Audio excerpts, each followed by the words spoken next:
오늘은 이제 전체적으로 요약하고 정리하는 시간을 가져보려고 하는데, 그 전에 아직 사실 조금 남아있는 교파가 좀 있어요. 첫 번째는 구세군이고, 두 번째는 교파라기보다는 하나의 교파를 형성하고 있다기보다는 좀 약간 번뇌, 부록이란 말하면 좀 약간 너무 그거 한 것 같은데, 좀 약간 번뇌, 논뇌의 교단에 대해서 한번 보려고 하는데, 첫 번째는 구세군입니다. 자, 여러분 혹시 구세군이 나는 솔직히 개신교 교파인지 몰랐다 하시는 분? 구세군은 우리나라에서는 이게 자선단체 맞죠? 자선단체, 보호단체, 구호단체, 그리고 심지어 이 사람들이 쓰는 용어를 보시면 3번에 보시면 구세군의 조직민 용어라고 되어 있죠. 보시면 계급이 보면은 이제 대장, 각군국 사령관 뭐 이렇게 되어 있으니까 이게 개신교인지. 근데 또 여러분 잘 보시면 알겠지만 구세군 잘 보고 있으면 또 뭔가 교회를 다니는 사람들 같아요. 잘 보고 있으면 자선 냄비하고 하는 거 보면은 교회를 다니는 사람 같은데 이게 교회가 맞나 싶겠지만 우리나라에서는 약간 그렇게 알려져 있는 것이지, 전 세계적으로 봤을 때에는 개신교 8대 교파 중에 하나예요, 구세군이.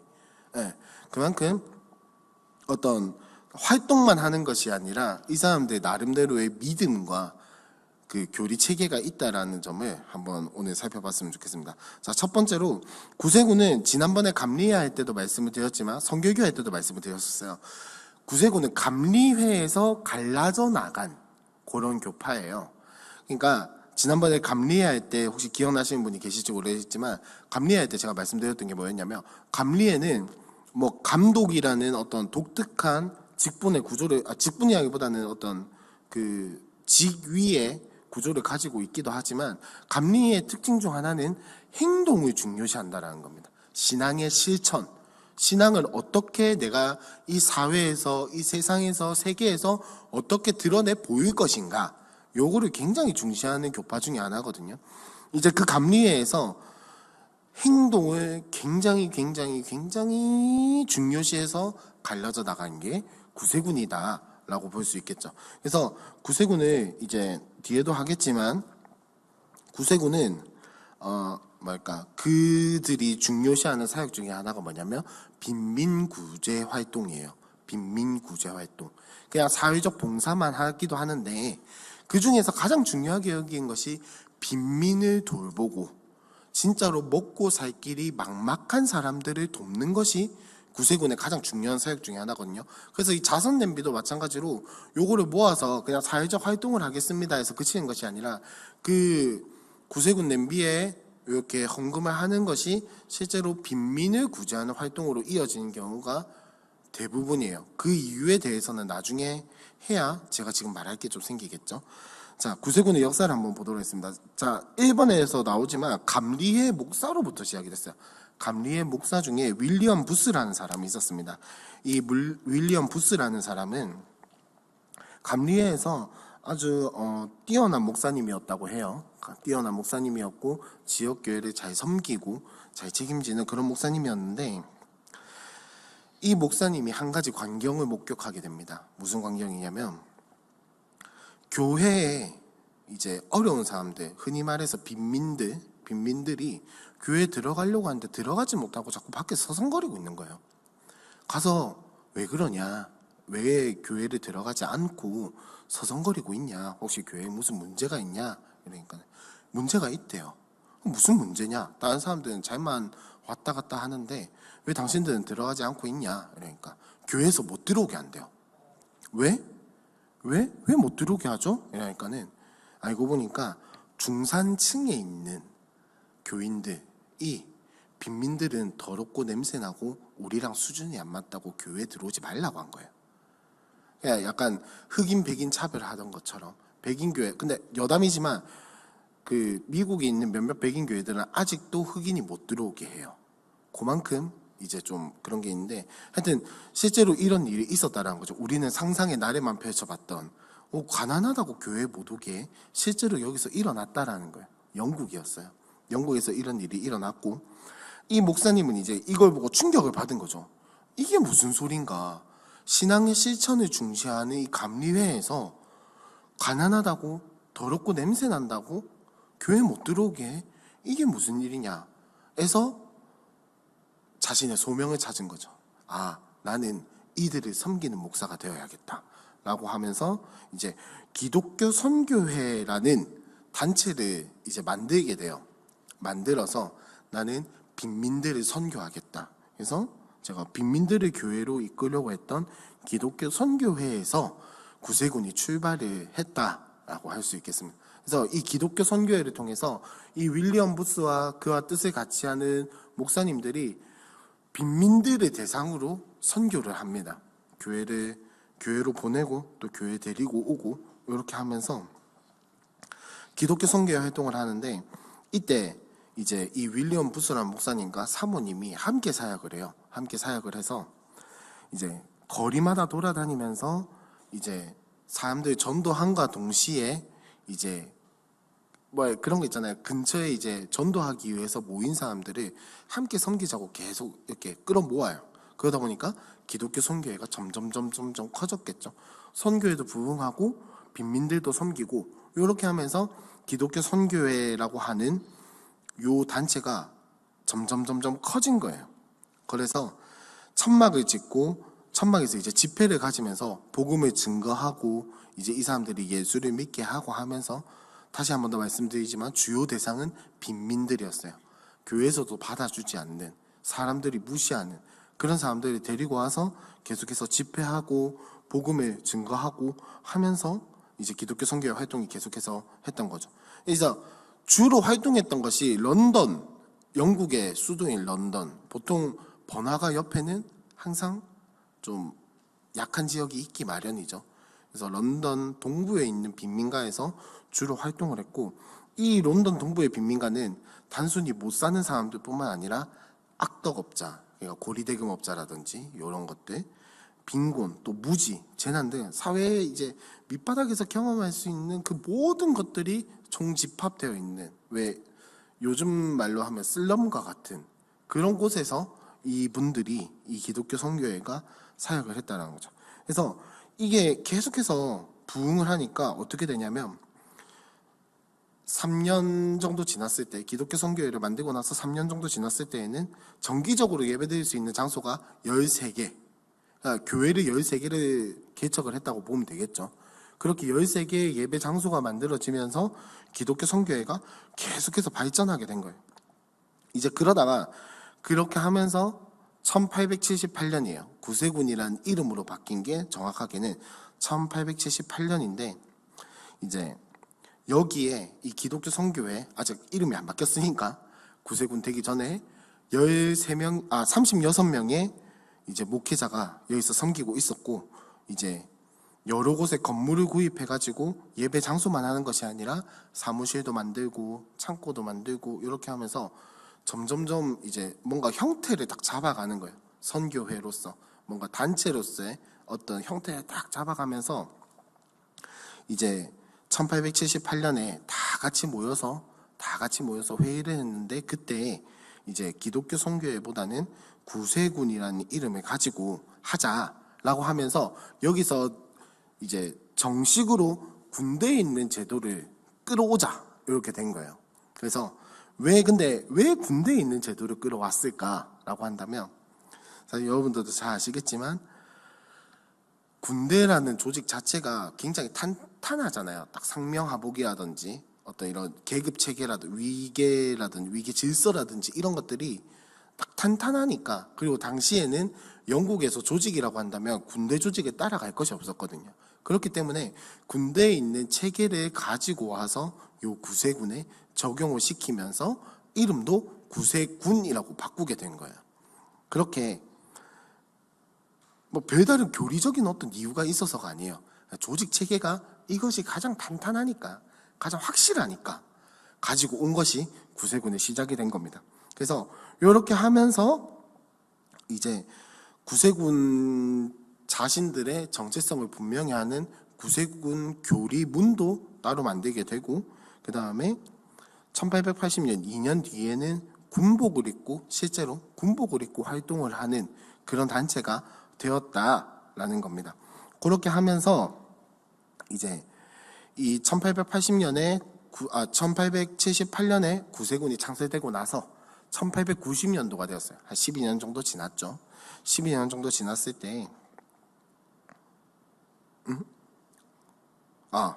1907년이에요. 1907년에 1878년에 구세군이 만들어지고 1907년에 어떤 일이 있었냐?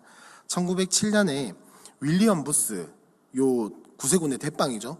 구세군의 창립자이자 대빵인 요 사람이 일본에 전도하러 갔어요. 선교하러 간 거죠. 일본에 선교하러 간 요 시점에 우리나라에 있는 일본 유학생들이 거기서 윌리엄 부스를 딱 만나게 된 거예요.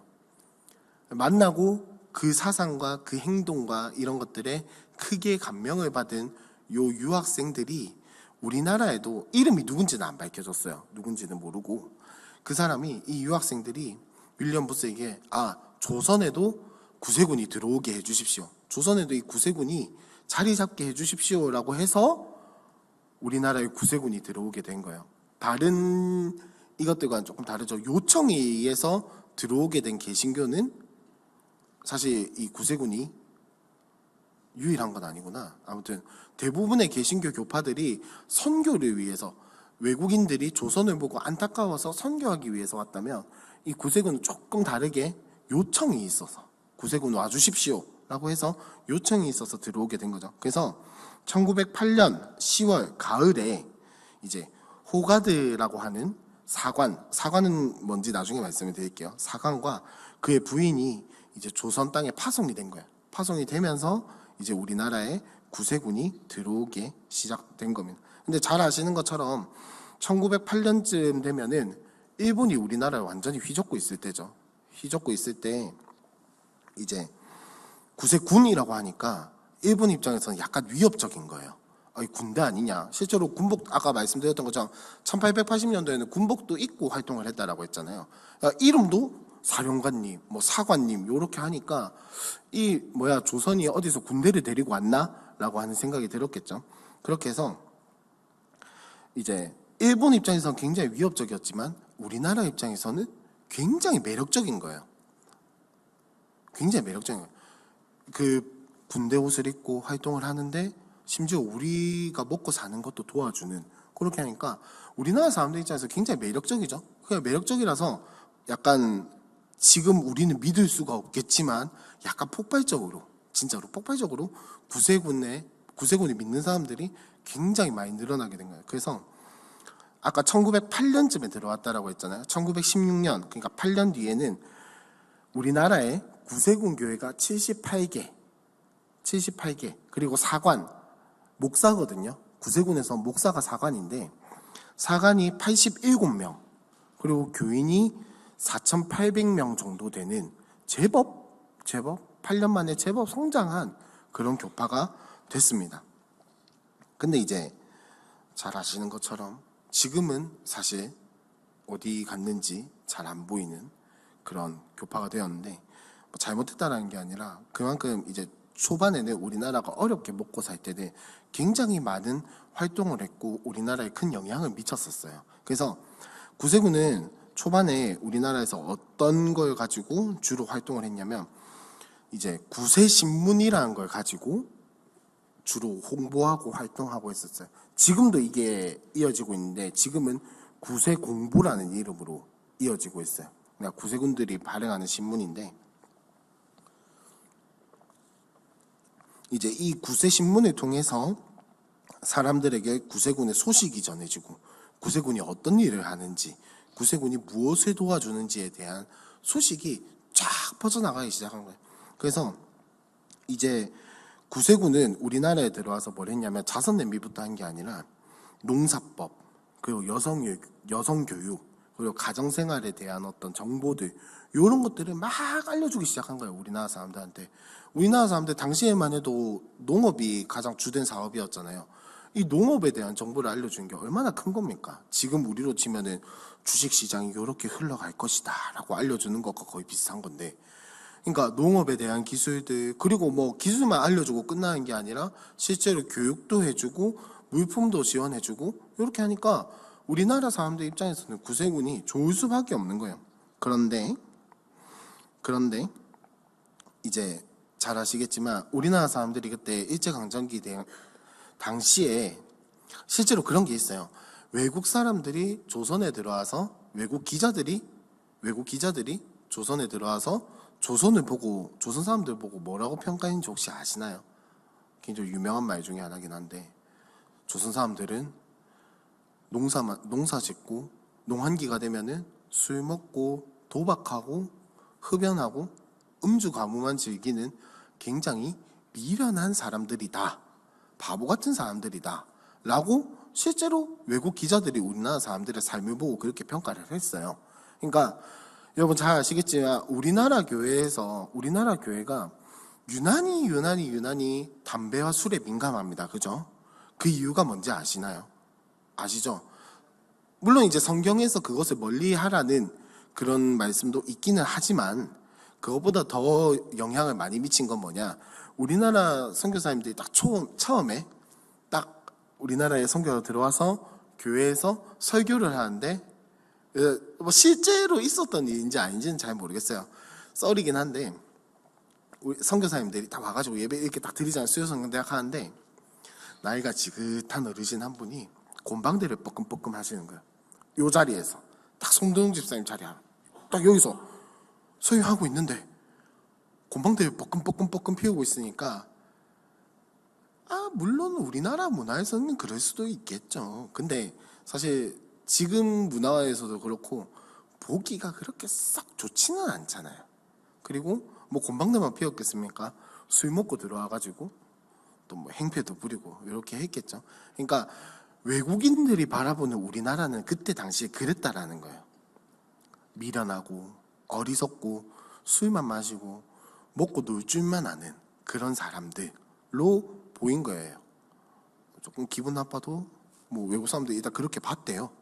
그렇게 봤다고 하니까 외국 선교사님들이 이래서는 안 된다. 그러니까 우리나라 그냥 교리적인 문제가 아니라 이 조선 사람들의 어떤 인간적인 면모 자체를 좀 개발하기 위해서 이런 예배당에 왔을 때 술과 담배는 금지해야겠다라고 한 것이 우리나라 기독교가 술과 담배에 굉장히 민감하게 된 그게 사실 시초예요, 시초. 성경 말씀에 입각해서 그런 게 아니라 어디 예배드린데 네 가지 없이 요게 시작이 되었다라는 거예요. 어디 하나님 앞에서 네 가지 없이 요게 시초가 된 건데 이제 그런 입장에서 구세군은 우리나라에서 어떤 운동을 펼쳤냐? 구세군 신문과 이런 것들을 이용을 해서 금주운동을 펼쳤어요. 금주운동. 그렇게 하면서 구세군이 우리나라에 자리를 잡게 된 겁니다. 그리고 또 구세군이 뭘 했었냐면 1920년대 후반쯤 돼서는 이제 일본이 정쟁을 한다고 우리나라에 있는 금속들과 곡식들과 이런 것들을 하나도 남김없이는 아니겠지만 굉장히 많은 숫자들을 다 뺏어갔거든요. 그러니까 우리나라 사람들도 먹고 살 게 없어지는 거예요. 그때 구세군이 뭘 했냐? 이제 빈민이 증가하니까 빈민구제의 일환으로 미국에서 실시하고 있었던 자선 냄비 운동이 1920년대에 우리나라에 들어오게 됐어요. 그렇게 하면서 자선 냄비 모금 운동을 이제 우리나라에 도입을 해서 1928년부터 실시하게 되었고 이 모금액으로 이제 빈민들이 무사히 겨울을 보낼 수 있도록 곡식들, 그 다음에 급식도 하고 또 더 나아가서는 숙소도 제공하는 그렇게 자선 냄비 운동을 통해서 모금된 돈으로 쌀 나눠주고 밥 지어주고 숙소도 제공하는 그런 사역들을 감당을 하면서 이제 요즘에는 그래도 좀 덜 보이는데 최근 몇 년 전까지만 해도 크리스마스쯤 되면은 이제 붕어빵을 파는구나 할 때쯤 되면은 자선 냄비도 어김없이 같이 등장을 했어요. 그죠? 지금은 좀 많이 없어졌지만 그렇게 하면서 이때쯤부터 우리나라의 자선 냄비 모금 활동이 많이 시행되고 있었다라는 게 이제 구세군의 일이죠. 지금은 구세군이 우리나라에 들어와 있는 한국 구세군은 어떤 일을 하냐면 이제 그들의 소개에 따르면 영혼 구원과 사회 구원을 목적으로 이제 한국 국민들과 함께 굴곡이 많았던 역사 현장에 늘 함께 있었으며 그 안에서 고통당하는 국민들과 함께하며 그들의 영혼과 삶을 돌보는 일에 앞장을 서왔다고 합니다. 그렇게 해서 이제 어떤 일을 하냐, 사회복지 사업을 좀 주로 하고 있어요. 한국 구세군에서 사회복지 사업과 그다음에 돌봄 사역, 돌봄 활동들 이런 것들, 복지기관에 가서 함께하는 그런 활동들을 많이 하고 있습니다. 자, 넘어가서 3번의 구세군의 조직 및 용어를 보시면, 왜 조직 및 용어라고 했냐면, 구세군은 우리와 쓰는 어떤 개념은 똑같은데, 예를 들면 자 4번 작은 4번 용어 끝에 보시면 병사 입대라고 되어 있죠. 자, 구세군이 군대 조직을 가졌다고 했어요. 그럼 병사 입대, 이거는 우리 교회로 치면 뭘 뜻하는 걸까요? 에? 새가족 또 네? 큐티 학교 또 아마 상상도 못 하셨을 거예요. 뭘까요? 우리 교회로 치면 에? 영유아? 아니요. 우리 교회로 치면 세례예요. 세례 입교. 요게 병사 입대예요. 그러니까 우리가 생각하는 것과는 완전 용어가 다. 물론 이제 병사 입대라는 게 새가족처럼 느껴지기도 하지만 정식으로는 세례를 받은 사람만이 여기서 병사로 입대할 수 있는 거예요. 그러니까 참 세례라는 말은 어느 교회를 가도 쓸 것 같은데, 여기서는 이 세례라는 말도 병사 입대라는 철저하게 이 군대 용어를 사용을 해가지고 조직을 막 갖춰 나가는, 만들어 나가는 그런 모습을 볼 수가 있습니다. 자, 자선 냄비. 구세군 하면 제일 먼저 떠오르는 게 자선 냄비죠. 자선 냄비랑 딸랑딸랑 하는 요 종. 요거는 뭐 종은 그냥 별 의미 없고 알리는 거고요. 자, 자선 냄비가 왜 자선 냄비라고 하냐? 항상 보면은 여러분 기억을 하시는지 모르겠지만, 구세군 하면은 이렇게 산발이 같은 이렇게 대해가지고 이렇게 쭈르륵 내려가지고 요렇게 되어 있는 요 냄비, 요게 이제 자선 냄비잖아요. 이게 어떻게 된 거냐면, 이 냄비를 끓게 합시다라는 구호에서부터 유래했다라고 제가 적어놨는데, 뭐냐면 1891년에 영국에서 구세군이 시작됐다고 했잖아요. 사실은 이게 영국에서부터 시작된 게 아니고 미국 구세군에서부터 시작이 됐어요. 1891년에 샌프란시스코에서 여객선이 표류하는 사건이 발생을 하게 됩니다. 그래서 이제 1000명가량의 난민이 발생을 했는데, 이제 이 사람들을 구제하기 위해서 이제 수프 끓이는 큰 냄비에 기부를 받게 된 게 요 자선 냄비의 시초예요. 그러니까 그 모금함을 막 만들고 이럴 정신이 없으니까 거기에 있는 제일 큰 물건을 들고 와서 받은 게 냄비였다. 그래서 거기서부터 자선 냄비라는 이름이 유래하게 된 거예요. 이제 여담으로 12월 한 달 동안만 이제 공식적인 모금이었는데, 계속해서 모금을 시행, 연중 12월쯤 되면은 항상 모금을 시행하는, 한나의 이벤트로 끝난 것이 아니라 항상 구세군의 사업으로 되는 그런 게 됐다라는 겁니다. 그래서 구세군이 이제 계속해서 다른 나라에 퍼져가면서 자리를 잡게 되고, 이것이 모든 나라의 구세군의 어떤 딱 마스코트 같은 사업이 된 거예요. 우리나라만 자선 냄비를 구세군의 마스코트라고 생각하는 게 아니라 다른 나라에도 마찬가지로 구세군 하면은 자선 냄비, 이렇게 인식이 바뀌게 되었다라는 겁니다. 그래서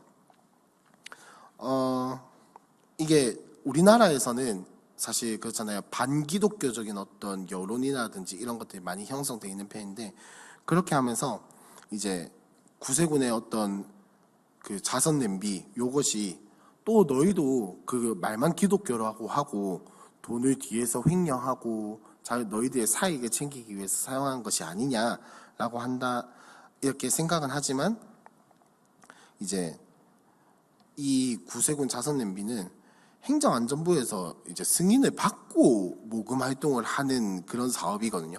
그냥 작게 그냥 뭐 비공식적으로 하는 것이 아니라 행정부처의 공식 인증을 받고 시행하는 모금 활동이기 때문에 이제 정부의 감사 대상이라는 거죠. 그러니까 쉽게 돈을 막 이렇게 막 할 수가 없다라는 거예요. 그러니까 생각보다 우리가 생각하고 상상한 것보다 자선 냄비는 생각보다 투명하게 생각보다 투명하게 그 활동이 진행되고 있다라는 거. 그래서 혹시 이제 지나가다가 보이시면 그래도 1,000원짜리 한 장이라도 넣어보는 그런 따뜻한 마음을 우리가 가졌으면 좋겠는데 잘 안 보이죠 요즘은. 저는 올해 들어서 한 번도 못 본 것 같아요. 제가 못 나가서 그런 건지 모르겠는데 점점 가면 갈수록 자선 냄비의 숫자가 많이 줄어드는 걸 보면은 한편으로는 좀 안타깝죠. 이렇게까지 뭐랄까 대대적으로 활동하고 사람들에게 잘 알려진 모금 활동이 잘 없는데, 많이 없는데, 사실 모르겠어요. 저의 편견인지도 모르겠지만 다른 어떤 사회적 기업이라든지 이런 데다 기부하는 건 사실 조금 꺼려지더라고요. 왜냐면 하도 구설수에 오른 것들이 많으니까.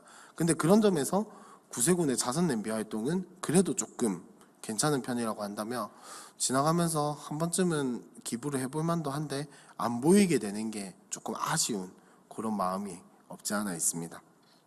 넘어가서 구세군 국제본영이라고 되어 있는데 요거는 뭐냐면 천주교로 치면 교황청 같은 곳이에요.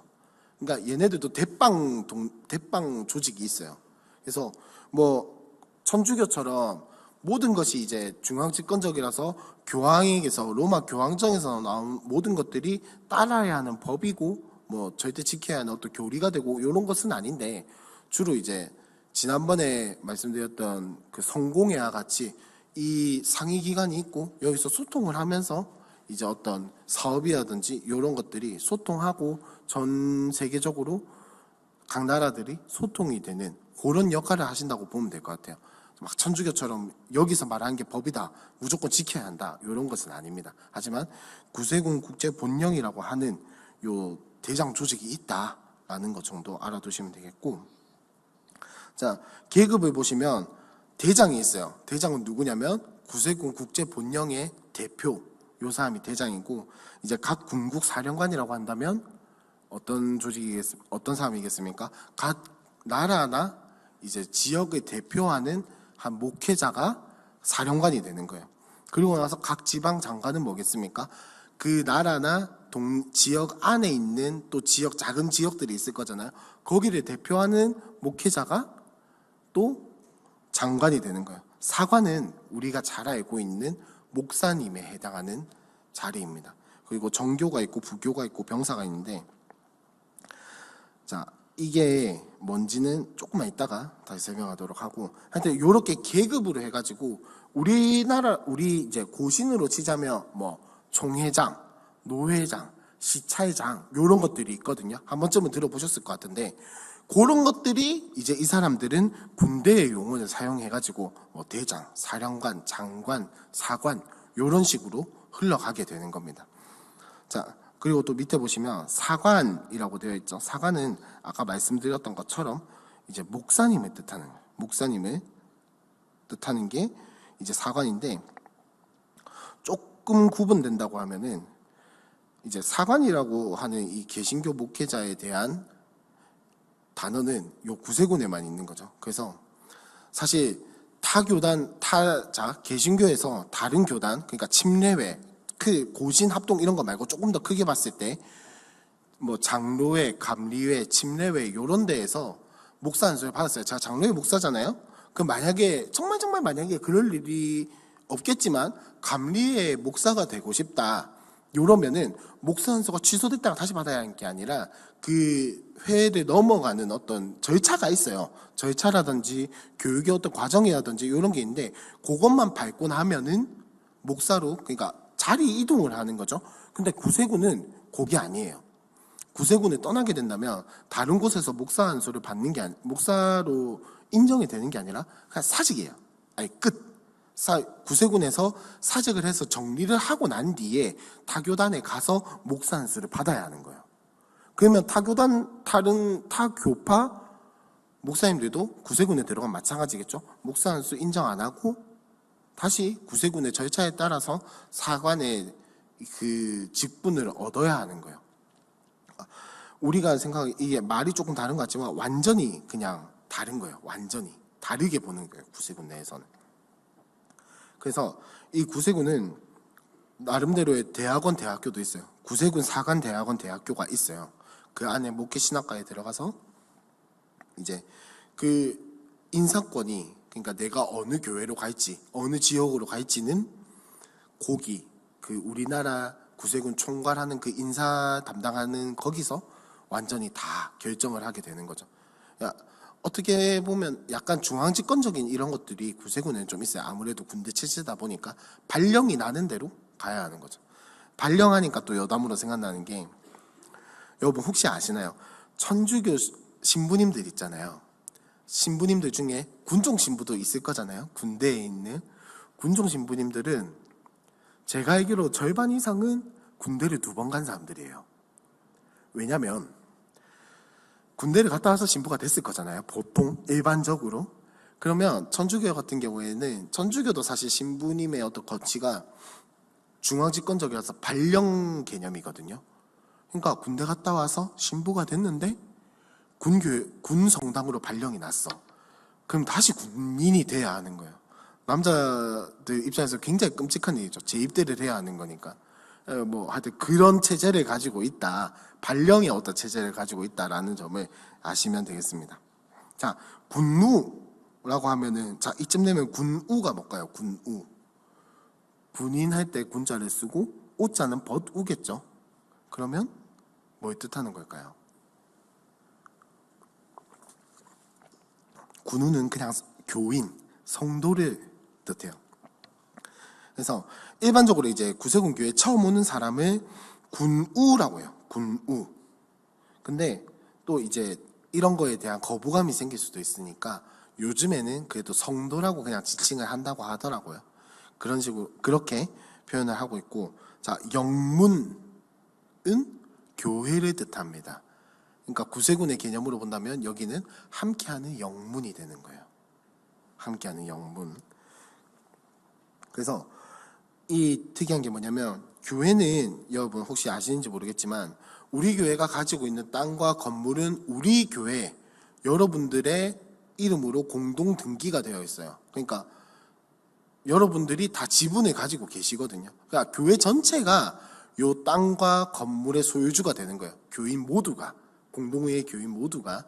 그래서 교회의 기본 재산이라고 하는 요 부동산과 건물에 대한 처리권은 항상 뭐 당회나 이렇게 대표들만이 처리할 수 있는 것이 아니라 공동회의에서 회의를 거치고 찬반 투표를 받아가지고 서명 날인까지 받아야 기본 재산의 처리를 할 수가 있어요.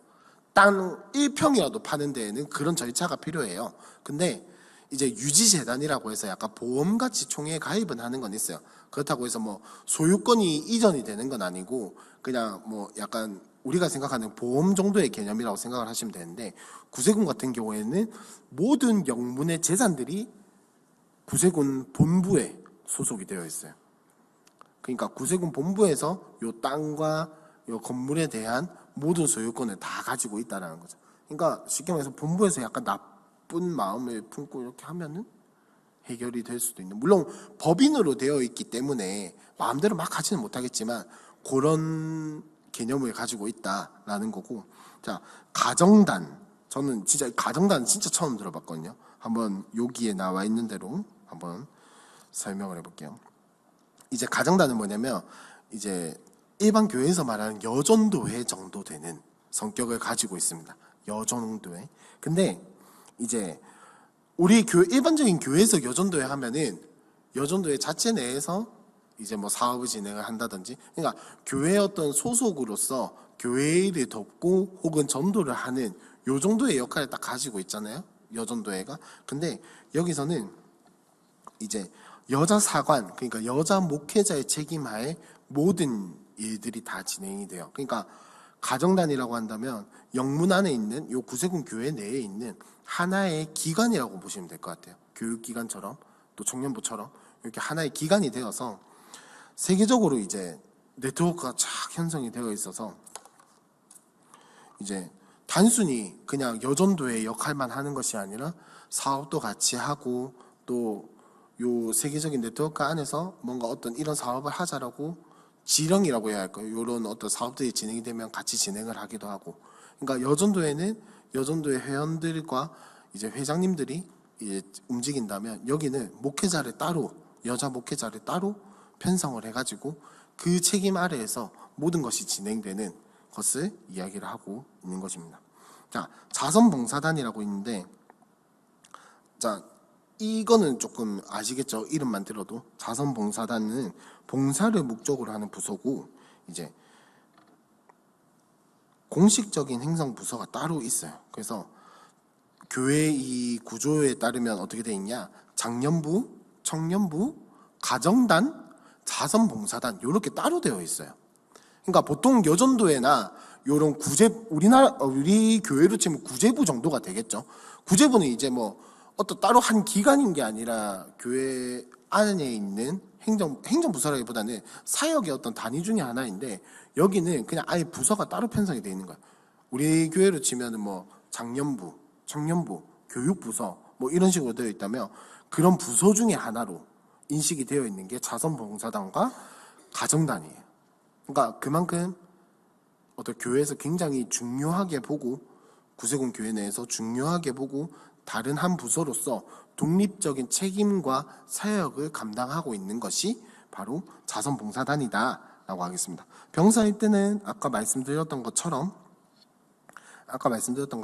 이제 세례를 받는 것을 병사 입대라고 하는데, 이제 여기서 웃긴 게 목사에 대한 것은 다르게 보지만 세례에 대한 것은 똑같이 봐요. 그러니까 이 사람들도 천주교나 일반 교회에서 세례를 받은 것을 병사 입대를 했다라고 쳐주는 거예요.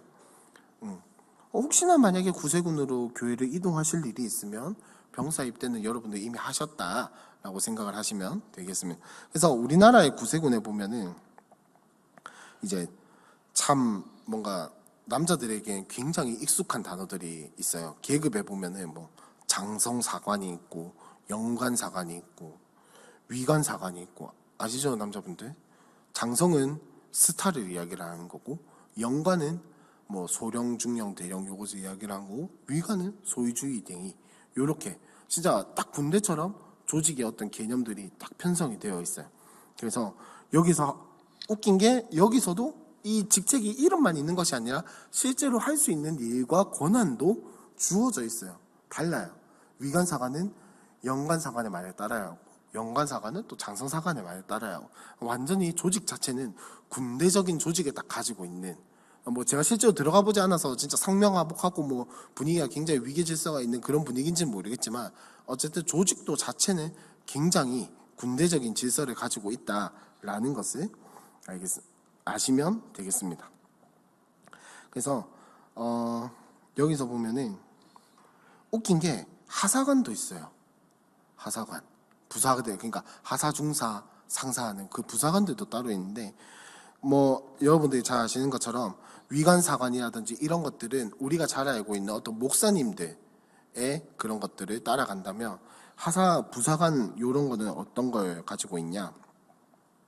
특무정교라는 이름도 있어요. 특무정교는 어떤 사람이냐면, 이제 구세군의 평신도나 타 교단 목사 중에서 전임 사역자로 세운 구세군 교회나 시설 등에서 사역하는 분들에게 부여되는 이름이에요. 그러니까 쉽게 말해서 평신도, 구세군 평신도나 아니면 타 교단 목사임에도 불구하고 구세군에서 활동하고 있는 사람들에게 주어지는 것이 특무정교라는 이름을 가지고 있어요.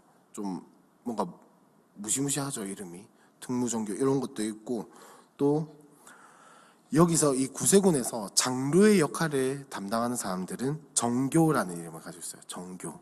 또 이제 일반 교회 집사는 뭐라고 부르냐면 부교라고 불러요. 부교. 자, 계급에 보시면 정교, 부교, 병사라고 되어 있죠. 장로, 집사, 성도라고 생각을 하시면 될 것 같습니다.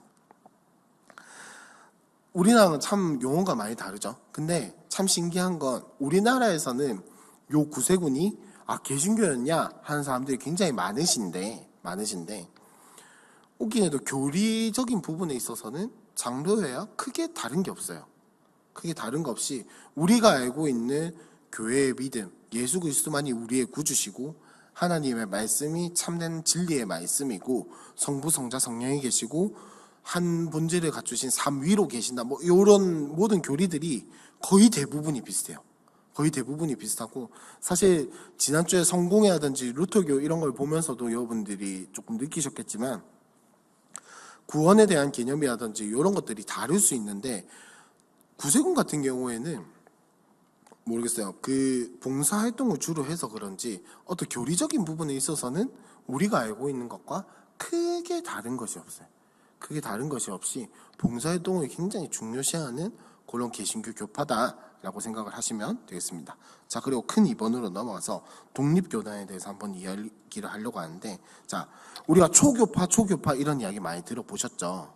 초교파라고 할 때 사실 요 초교파에 대한 개념이 우리가 좀 잘 잡아야 하는 게 뭐냐면, 초교파라고 한다면 보통 두 가지 의미로 쓰입니다. 뭐냐면, 자, 하나는 독립교단에 대한 개념이에요. 그리고 다른 하나는 교파들의 연합을 의미를 합니다. 자, 쉽게 말하면 초교파라고 했을 때, 자, 10대 벗이 주로 하는 사역이 초교파적으로 교회를 섬긴다라고 하잖아요. 그러면 여기서 말하는 초교파는 뭐냐면 교파의 연합을 의미를 하는 거예요.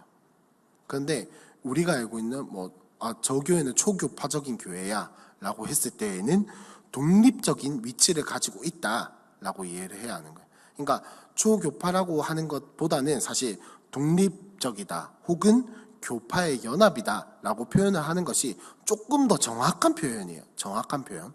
자, 그러면 교파의 연합부터 한번 보겠습니다. 교파의 연합은 뭐냐면, 자, 그 대표적인 예로 뭐가 있냐면 한기총, 한국기독교총연합회, 요런 것들이 교파의 연합이라고 할 수가 있겠습니다. 교파의 연합은, 자, 여러분들 잘 아시겠지만 개신교에 있는 정통 교파들이 모여서 함께 친목을 도모하고, 논다는 게 아니라 친목을 도모하고 그 다음에 교류를 하고 함께 으쌰으쌰 잘해보자 라는 그런 목적에서 생긴 것이 이제 교파 연합이겠죠. 그래서 한기총이라든지 여러 가지 그런 것들이 있는데, 자, 이렇게 하면은 굳이 어떤 통일된 교리라든지 통일된 어떤 교파의 형태를 안 가져도 되겠죠.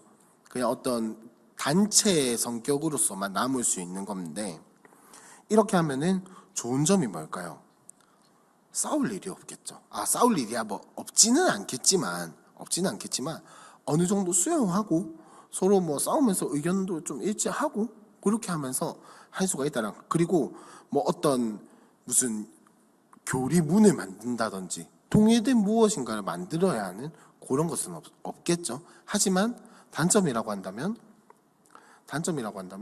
모였을 때 그냥 친목만 도모할 수 있는 어떤 그런 확률이 높아진다라는 거죠. 혹은 이제 다른 어떤 단체들처럼 자기네들 성향에 맞는 사람만 모여가지고 약간 끼리끼리의 모임이 될 수 있는 그런 단점이 존재한다라는 겁니다. 자, 그러면 독립교단은 무엇이냐? 잘 아시는 우리 교회의 염상성 목사님이 목사 안수를 언제 받으셨죠, 사모님? 22년, 작년이죠. 2년 전에 그 재작년에 받았잖아요. 그 염 목사님이 이제 목사 안수를 받으신 교단이 카이캄이라는 교단이에요. 카이캄. 여기 밑에 보시면 대표적인 초급표 교단에 나와 있죠. 한국 독립교회 및 선교단체 연합회. 이거를 영어 앞글자만 땄을 때 카이캄이라는 요 단어가 만들어져서, 요 카이캄이라는 단어가 풀네임이 아니에요. 요거는 앞글자만 딴 것이고, 한국어로는 한국 독립교회 및 선교단체 연합회라고 하는 이 카이캄이라는 교단에서 받은 건데, 혹시 아시는지는 모르겠지만 카이캄에 속한 교회가 어디가 있냐면 분당에 있는 할렐루야 교회라는 곳이 있어요. 잘 모르시겠죠?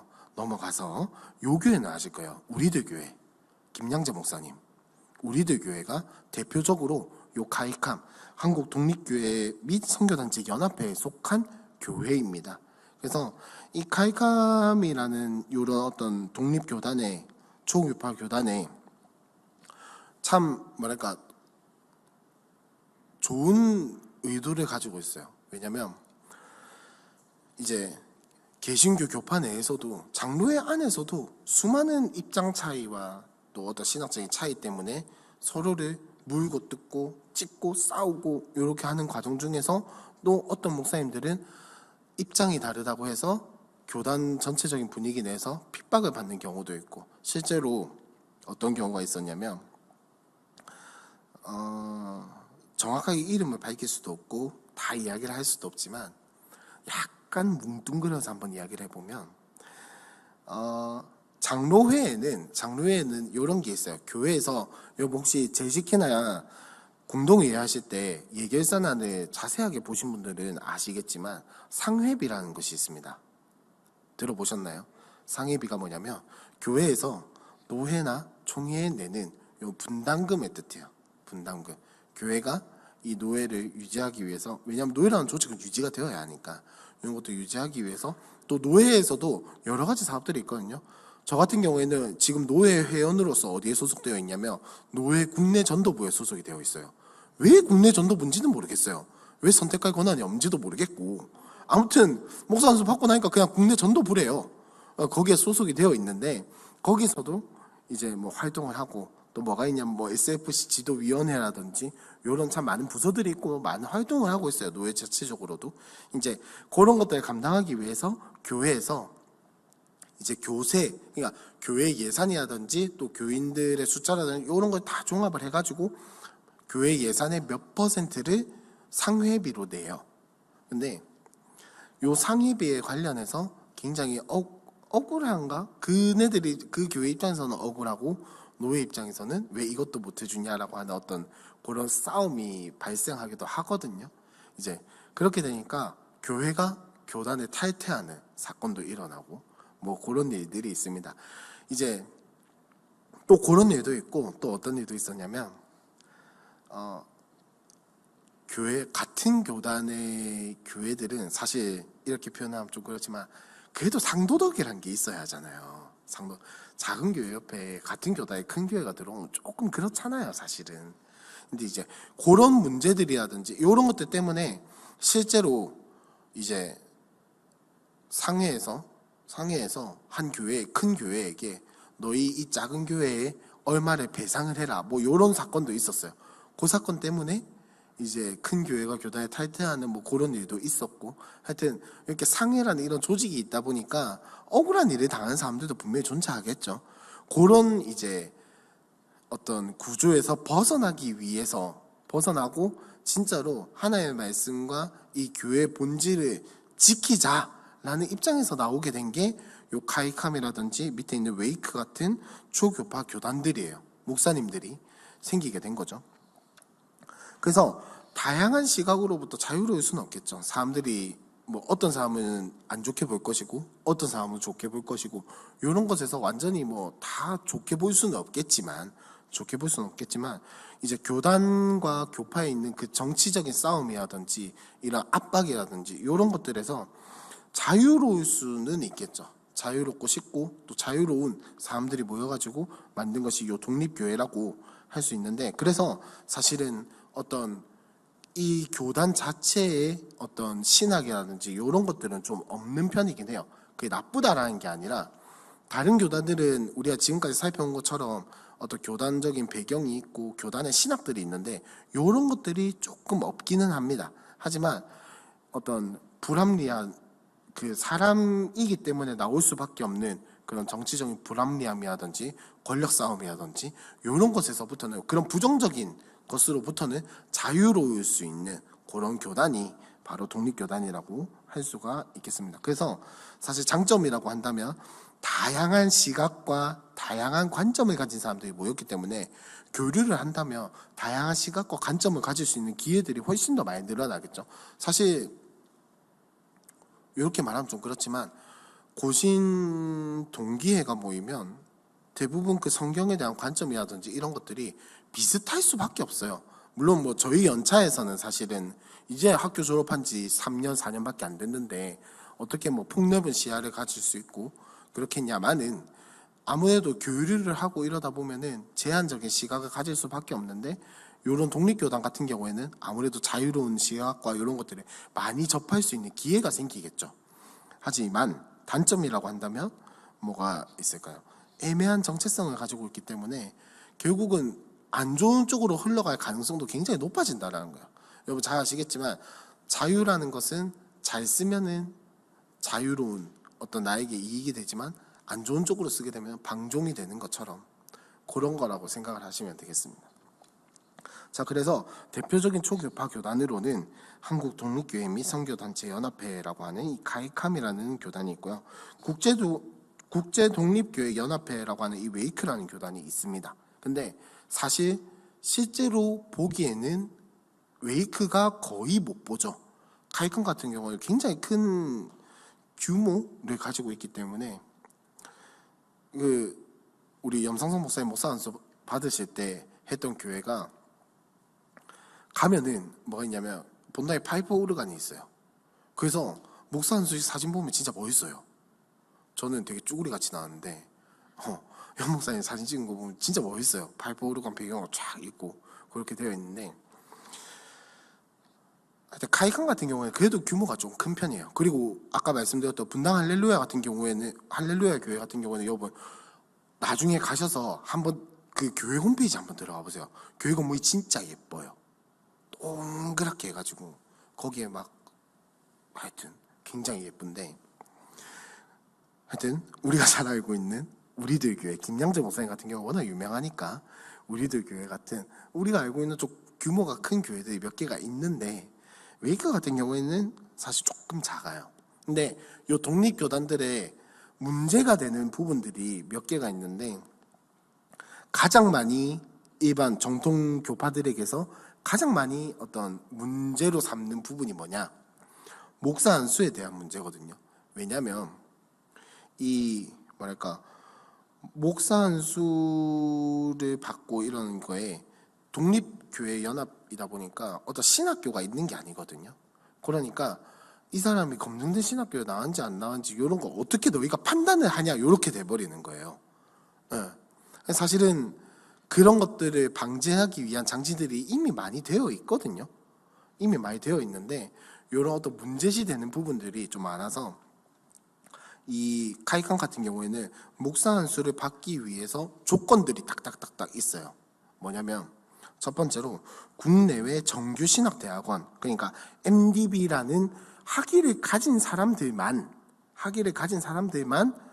이제 목사 안수의 조건으로 받아주는데, 그것도 2년 이상의 사역 경력이 필요해요.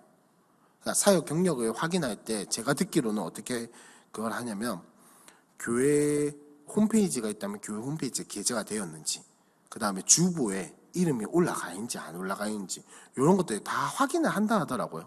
확인하고 두 번째로 또 뭐가 있냐면, 국내외 정규신학대학교 4년의 신학과정을 졸업하고 정규신학대학원의 THM 졸업 혹은 MDB EQ라고 하는 그 학위가 있거든요. 그거를 졸업한 사람, 그래서 이런 사람들은 2년 이상의 사역 경력 혹은 3년 이상의 해외 파송 선교사 경력이 필요하다는 거예요. 파송 선교사 같은 경우에는 여러분 잘 아시겠지만 지금 우리나라 개신교회 입장 같은 경우에는 내가 선교사 가겠다 해가지고 선교사 가가지고 선교 활동을 하면은 선교사가 되는 시대예요. 뭐 그게 잘못됐다라는 걸 말하고 싶은 게 아니라, 이렇게 되면은 이 사람이 정말 신학 교육을 정규적으로 이수하고 파송을 받은 건지 아니면 자기가 나가서 그냥 한 건지 알 수가 없잖아요. 그러면 이걸 확인을 해야겠죠. 그래서 보통 선교사에 파송할 때는 파송 확인서가 있어요. 그리고 정기적으로 자기가 파송한 교단이라든지 교회에 보내는 선교 보고서가 따로 있거든요. 이제 그런 것들을 제출을 해야 가이캄에서는 목사 안수를 준다라는 거예요. 마냥 그냥 나 선교 경력 있어요 라고만 하면 되는 게 아니라 확실한 어떤 증명된 사실이 그리고 서류가 있어야만이 목사 안수를 준다라는 겁니다. 그리고 마지막으로 정규신학대학원의 일반 신학 석사학위 소지자로서 목회 선교사역에 현저한 공적이 있다고 인정된 자, 그래서 5년 이상의 사역 경력 혹은 해외 파송 선교사 경력 등을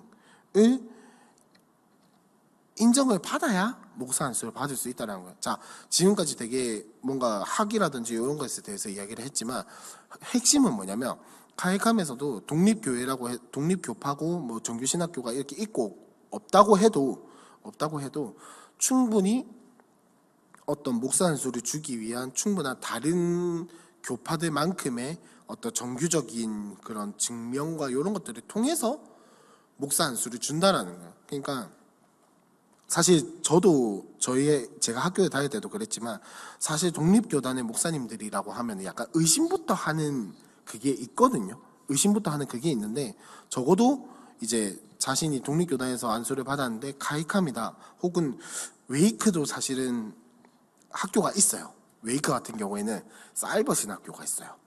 사이버 신학교가 있는데 적어도 이 카이캄과 웨이크 같은 경우에는 그래도 믿을만하다라는 점을 말하고 싶었습니다. 자, 이제 뒷페이지로 넘어와서 오늘은 요약 및 정리를 하는 날이니까 요약 및 정리를 한번 해보려고 합니다. 그래서 우리나라는 이게 잘 모르시는데 혹시 이거 앞에 히터 좀 꺼주실 수 있을까요?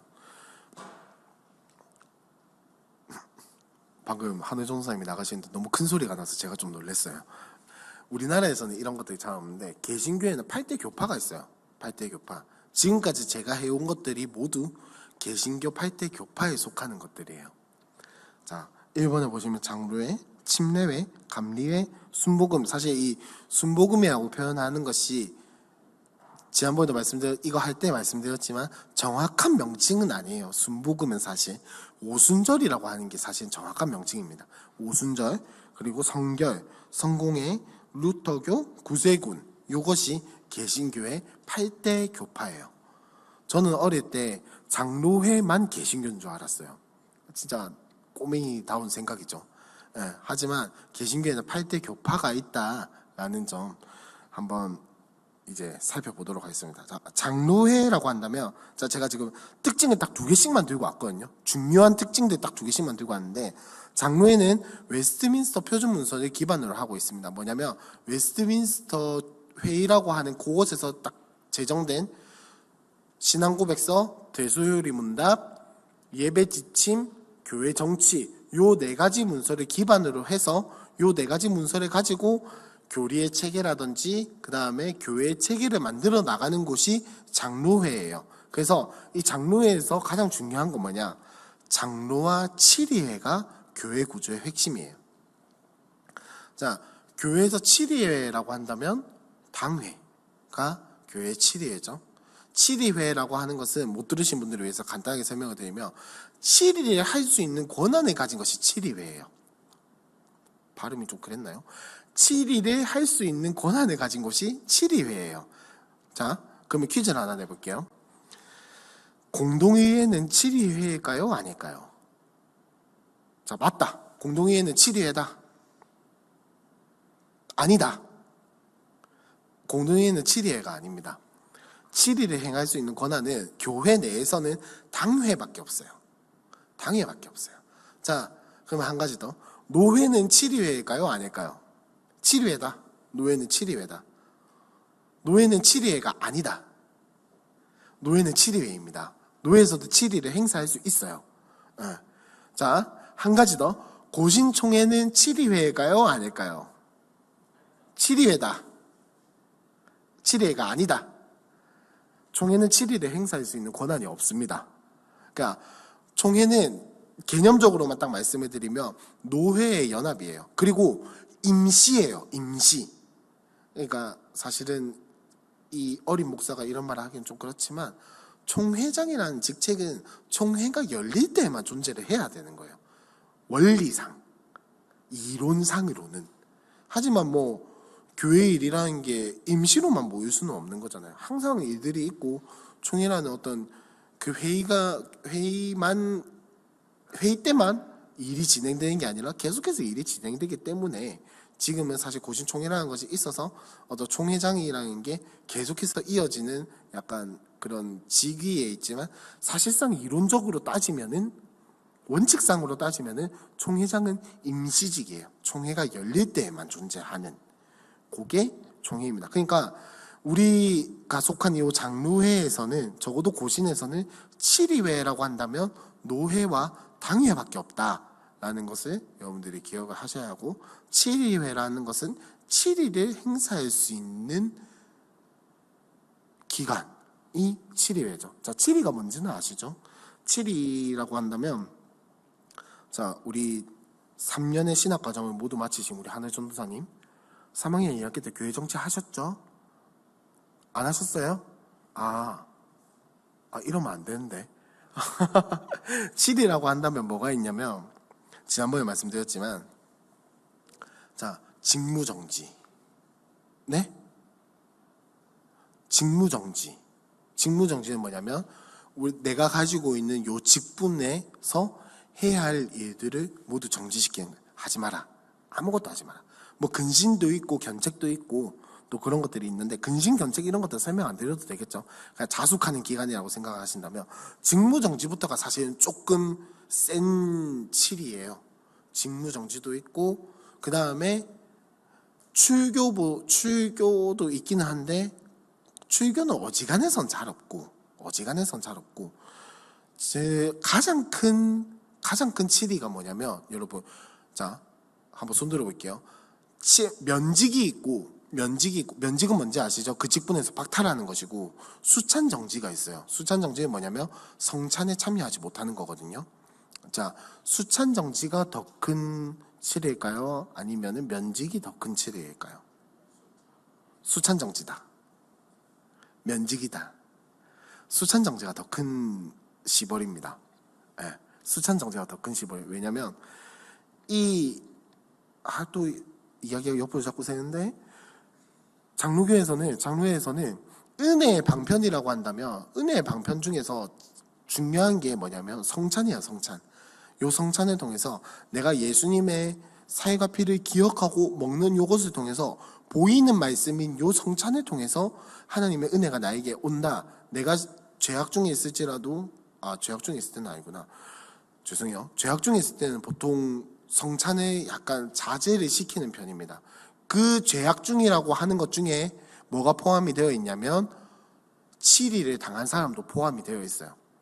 그러니까 수찬정지를 받지 않았더라도 7위 중에 있는 자에게는 가능하면 성찬에 참여 안 하시는 것이 좋다라고 약간 권하는 편이고, 어쨌든 수찬정지는 굉장히 큰 시벌 중에 하나예요. 시벌.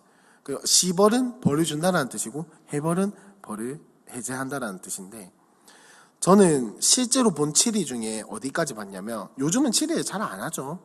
우리 담임 목사님께서 이제 앞으로 7위를 어떻게 하실지는 모르겠지만, 실제로 7위를 행하는 경우는 잘 없는데, 실제로 7위를 받은 사람을 본 적이 있고, 그분은 직무정지 6개월이었죠. 사모님 맞죠? 직무정지 6개월, 집사님이셨는데 직무정지 6개월에 해당하는 시벌을 받으셨어요. 실제로 7위라는 것이 사실은 교회의 핵심이거든요. 그래서 저희 기독교 윤리학이었나? 하여튼 시험 문제에 이런 게 나온 게 있어요. 뭐 재혼을 하고 이런 것들을 어떻게 해야 하냐, 교회에서 어떻게 해야 하냐. 그러면 그때 답안이 이거였어요. 그냥 모범 답안이겠죠. 뭐 상황에 따라 다르겠지만 모범 답안은 뭐였냐면, 교회에서 7일을 행하고 난 뒤에 모든 것을 진행을 해야 한다라는 거였어요. 자기네들이 법적으로 이혼하고 말고 나발이고 다 상관없고, 모르겠고, 그거는 그런 것 뭐 있다 할지라도 자기가 있었던 그 교회 내에서, 그 부부가 있었던 교회 내에서 시벌과 해벌이 진행되고 난 뒤에야 그 결혼을 인정을 해줄 수 있다, 이거예요. 아무리 뭐 바람을 피고 뭐 이렇게 해서 누가 보기에도 이혼을 할 수밖에 없고 재혼을 할 수밖에 없는 상황이었다 할지라도, 교회에서 시벌과 해벌이 없었다라고 한다면 그 결혼은 교회 내에서 공식적인 결혼으로 인정을 해줄 수 없다라는 게 모범 답안이었어요, 그때 당시에. 그러니까 그만큼 장로회에서는 7이라는 것이 굉장히 중요해요. 사실 이 7이라는 것이 실행이 되어야 하고, 교회, 하나님께서 교회를 이끌어가고 다스릴 수 있는 그 어떤 질서를 마련해 준 것이 7위인데, 사실은 우리나라 교회에서는 그것들이 잘 시행이 안 되고 있죠. 그만큼 7위회라는 것이 중요한 것이고, 장로라고 하는 이 직분이 굉장히 장로에서는 중요시 여기는 거죠. 왜냐? 요 장로의 직분이 바로 7위를 행사할 수 있는 직분이기 때문에, 네, 그렇다라는 거 말씀을 드리는 거고. 자, 2번으로 넘어가서 침례회의 특징은 첫 번째로 세례가 아닌 침례를 강조를 하는 것이죠. 실제로 뭐 이제 침례회만 침례를 한다는 건 아니에요. 성결에서도 침례를 하는 사람들이 있고, 그 다음에 오순절 같은 교단에서도 세례보다는 침례를 권하는 편이기는 합니다. 예. 침례에만 침례를 하는 것은 아니지만 요 침례를 했던 사람들이 처음 이제 시작이 된 것이 침례회라는 것이죠. 그래서 다른 교회들보다 세례보다는 침례를 훨씬 더 강조하는 편이고, 그 다음에 이제 직분에 있어서 장로라는 직분이 없죠. 장로라는 직분이 없고 목사와 집사라는 직분만 있습니다. 그러니까 장로라는 직분을 인정을 안 한다기보다는 이것이 그때 초대교회 당시에 있었던 직분이지 지금까지 이어져 오는 직분이라고 볼 수는 없다라는 거예요.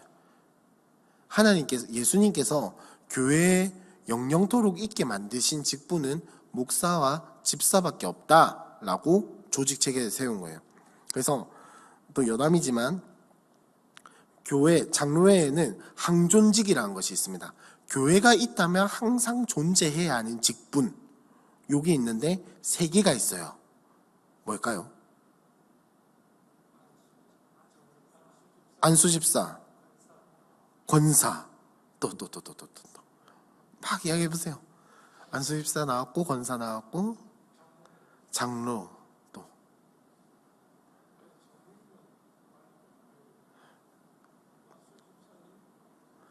저는 궁금한 게 왜 목사는 안 해주세요? 왜 목사는 안 해주세요? 항존직이 3개가 있는데 목사, 장로, 집사예요. 집사인데 지금 우리 교회 개념으로 본다면 서리 집사 말고 안수 집사예요. 안수 집사. 원래 집사를 세울 때에는 원래 원칙상 이론상 집사라는 직분을 받기 위해서는 안수가 필요해요.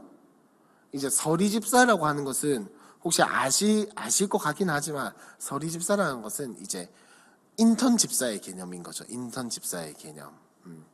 뭐 단계가 아니라 집사라는 요 직분을 수행하기 위한 인턴의 개념으로서 서리 집사라는 것이 있는 거고, 그 다음에 권사는 항존직이 아닙니다. 임시직이에요.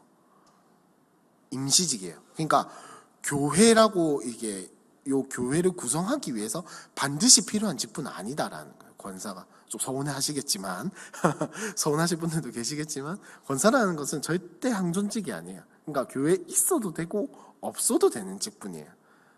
자, 그렇다면 한 가지 여쭤볼게요. 명예 직분이 헌법상 가능할까요? 불가능할까요? 명예권사, 명예장로 이런 것들 있죠. 우리 교회는 없지만 실제로 있어요. 명예권사, 명예장로 있어요. 자, 명예직분 가능하다. 안 된다.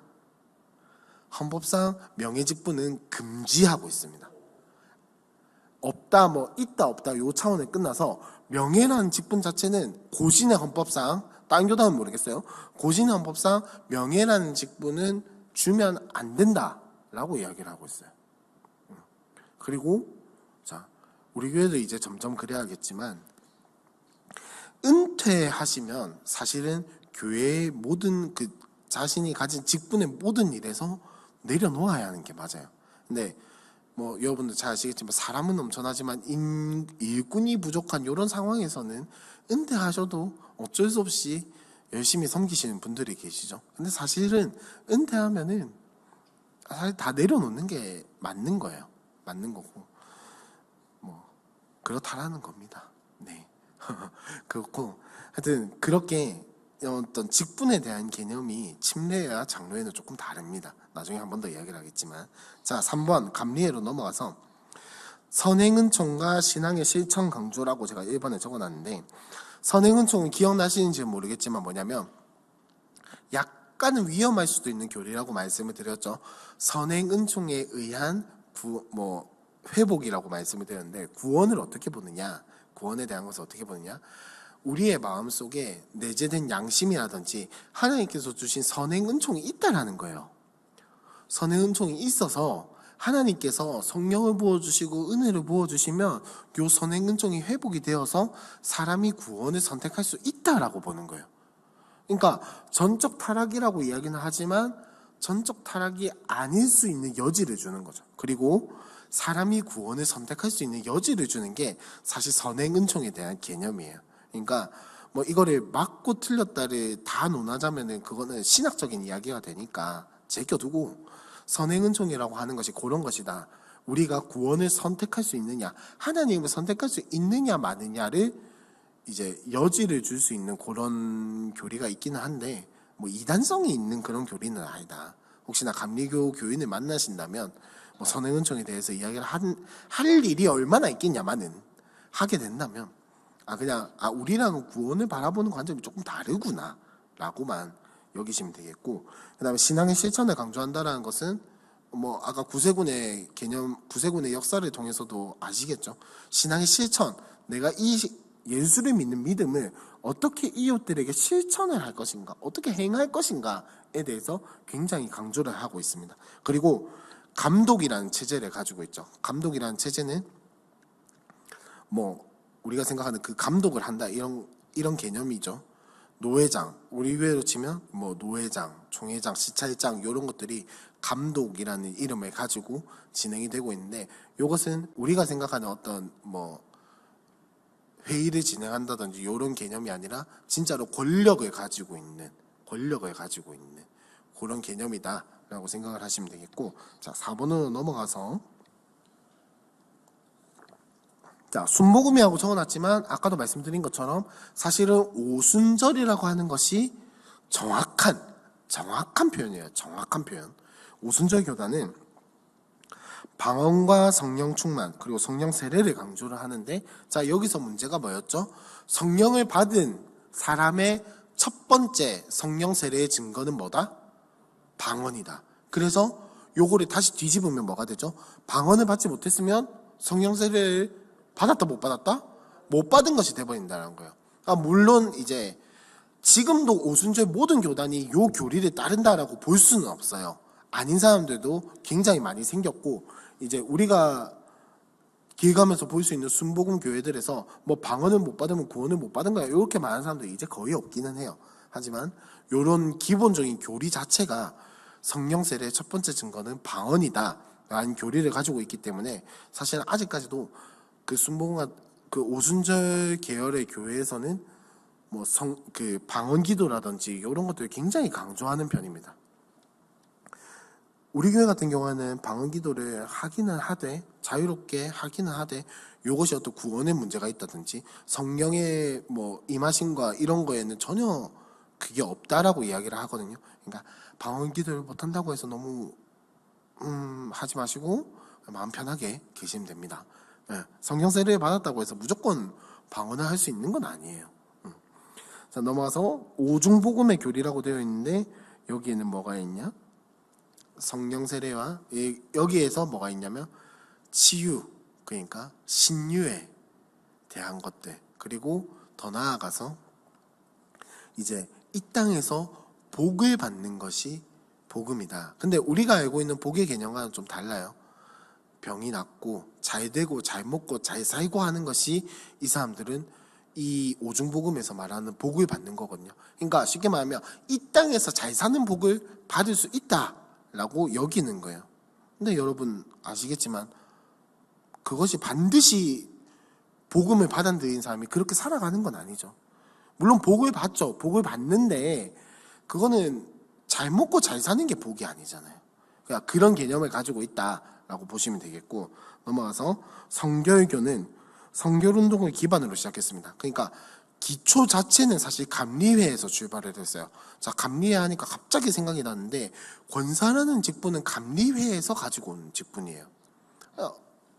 장로회에 원래는 없는 직분이에요. 근데 이제 감리회에서 권사님 하니까 요거를 가지고 오게 된 거고, 그 다음에 요즘에는 감리회에도 장로님이 계세요.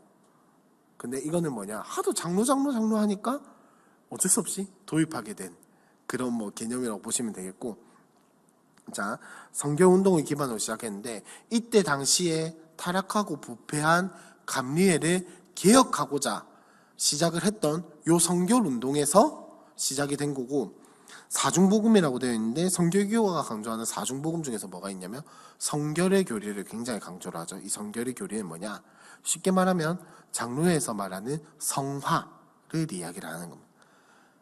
성화를 이야기를 하는 거예요. 요거를 굉장히 강조하고 있습니다. 그리고 또 약간 오순절 계통의 영향을 받은 것도 있기 때문에 신유라든지 이런 것들도 굉장히 강조하는 입장에 있다. 자, 성공회는 여러분들 지난주에 했었지만 개신교긴 하지만 천주교의 교리와 체제를 굉장히 잘 유지하고 있는 편입니다. 그래서 성공회는 목사가 아니고 신부죠. 성공회 신부. 뭐 성공회마다 조금씩 다르긴 하지만 목사라고 하는 데도 있기는 있어요. 그리고 성공회는 성당이라고도 하고 교회라고도 합니다. 자, 여기 우리 교회 가까운 데에 하나 있는 성공회 성당이 저기 온천교회 근처에 있다라고 지난주에도 말씀을 드렸었어요. 한번 가보고 싶어요, 진짜로. 시간 나면 꼭 한번 가보고 싶은데, 하여튼 성당이고 우리가 알고 있는 그 성당의 스테인드 글라스도 그 성당에 있더라고요. 성공의 성당이. 그만큼 천주교의 어떤 체계와 교리들과 이런 것들을 굉장히 많이 가지고 있어요. 굉장히 많이 가지고 있고, 그래서 지난주에도 말씀드렸지만 성모 마리아를 공경하는 것에 대해서 인정을 하는 편입니다. 인정을 하는 편이 아니라 그냥 그 교리 자체가 있어요. 그렇게 있고, 자, 그 다음에 천주교의 어떤 형태를 많이 가지고 있기 때문에 주교 이런 것들이 있는데 캔터베리 대주교가 중심이라고 말씀을 드렸었죠.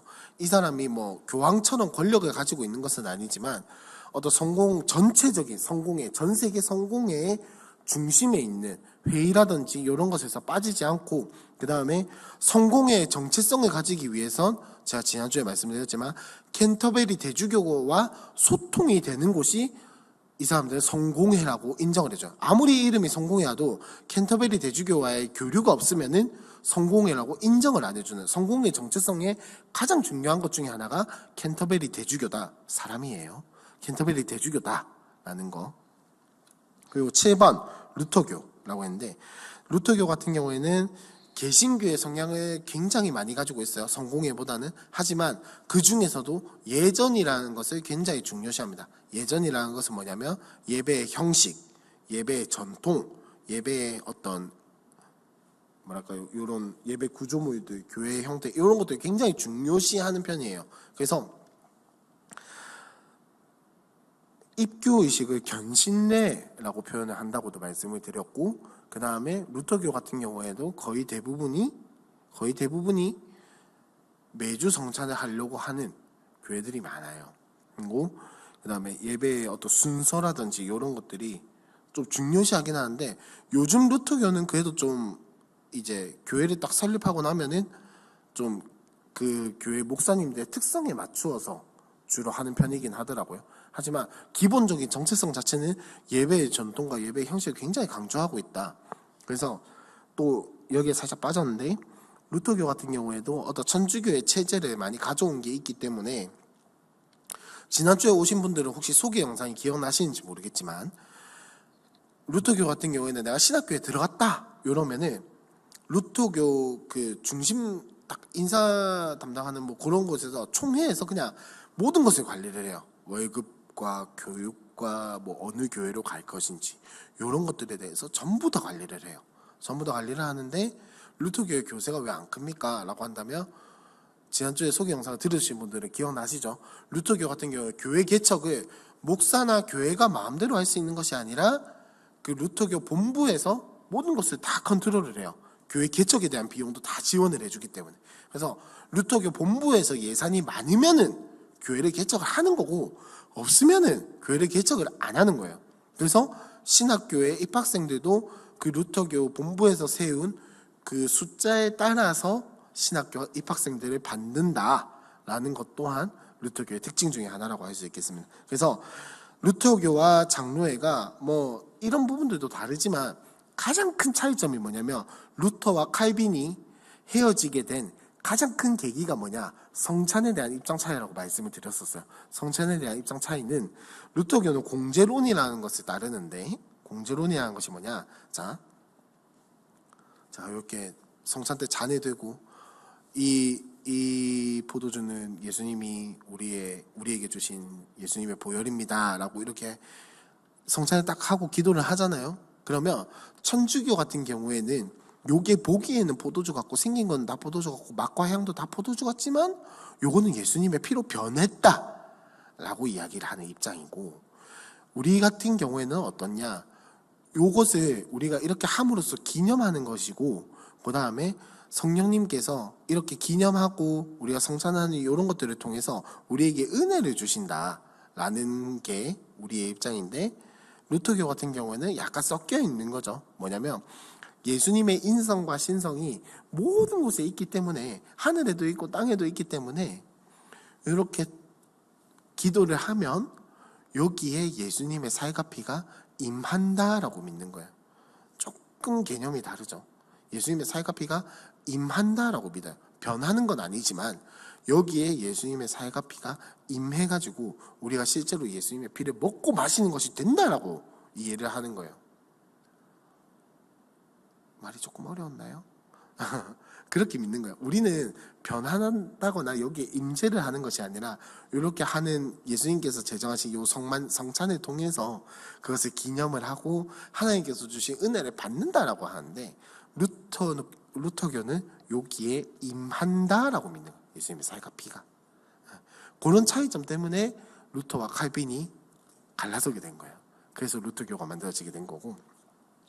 자, 8번 구세군 같은 경우에는 오늘 했죠.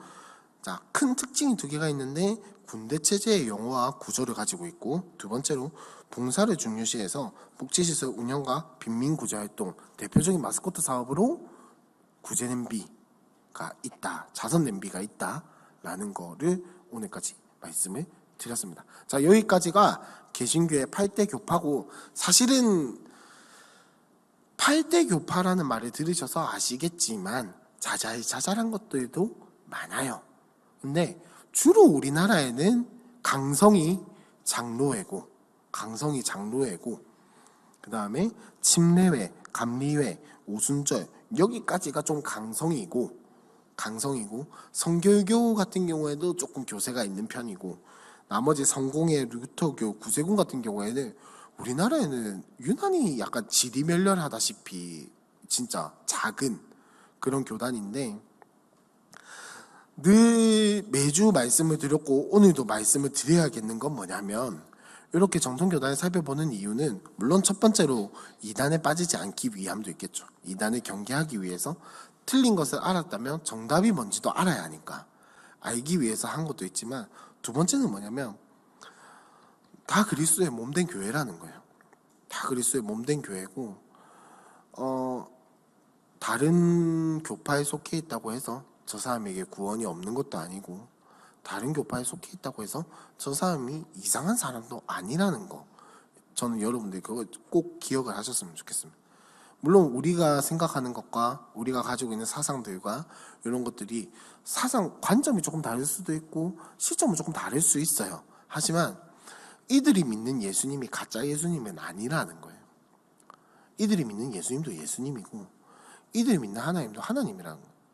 그리고 이들이 가진 믿음도 정말 구원에 이르는 믿음이라는 거, 전 여러분들 꼭 기억을 하셨으면 좋겠고, 그래서 정말로 우리가 지역을 섬기고 이 나라를 섬기고 또 이 부산 땅에 있는 교회들을 위해서 늘 기도하잖아요. 늘 기도하는데 그 교회들 가운데 고신교회만 기도하지 마시고 장로회 교회만 기도하지 마시고 다른 많은 교회들도 함께 기도를 하셨으면 좋겠습니다.